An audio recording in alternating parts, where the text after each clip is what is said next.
Hello devs, welcome back. Last week we defined the UI for my new web app. Today I'm taking you through the architecture I chose for the Bible display. We're going to talk about my tech choices and how you can implement new tools in your projects even when you're not an expert yet. Plus, we'll talk about how AI can be a powerful tool in your journey. When it comes to the full tech stack, we need to divide it into several categories. First, we have the frontend. The framework of choice is Next.js. This is because of the experience that I have working with it in freelance projects. I heavily consider working with Vue.js, which I also have experience working with, but not with Nuxt as a framework. So, for faster development, I decided to stick with Next.js for this project. For styling, I chose Tailwind CSS and shadcn for components. I'm also implementing multiple language support, so for that we're using i18 Next. And at last, I will use Zustand for state management.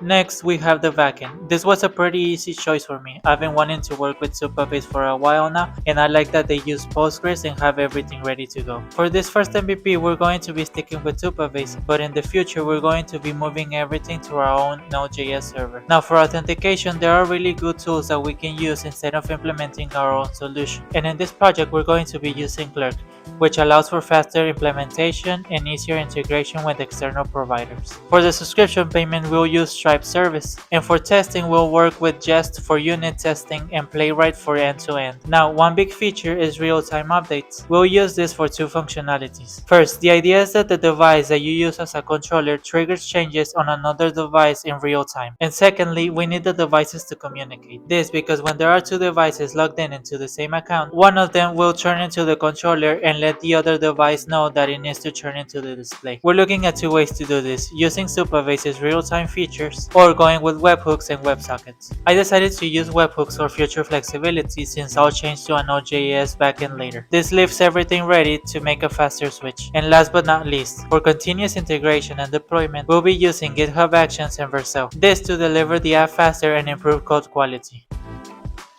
The fun part of this project is that I'm not an expert on all these tools yet. I'll be learning as I go along, so remember that you don't have to know everything before you start a project. The best way to learn is by doing. Watch courses, but don't copy what you see step by step. Adapt everything you learn to your own project, and that way you'll find that everything sticks to your mind better. For this project, I'll be leveraging AI to speed up development, but here's the key that you need to keep in mind. AI is a powerful tool, but it's just that. I want to emphasize that it's important to have your own foundational knowledge first. That way you can tell when AI is giving you solid advice or when you might need to tweak things. It's all about using AI to enhance your skills, not replace them.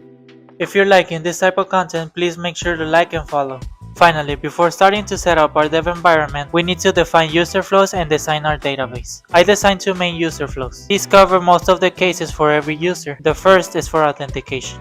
Here we define every step the user will take, from just simply logging in to what a new user will have to do when they sign up. And the second one is the flow for managing devices, how many are connected, how we communicate with them, and displaying the correct screen. I then design an ERD, which means an entity relationship diagram. This helps me lay out how I need to structure my data in my database, how everything will relate to one another, and to build my SQL queries by having everything already defined. So now we're going to move into setting up our dev environment. In the next video, you'll see how I install everything and leave everything ready for development, so that if you need to implement the same tools that I'm going to be using in this project, you'll have it as a reference. We're going to build it step by step, learn as we go, use AI to make the process smoother without skipping the fundamentals. Stick around and I'll show you next week.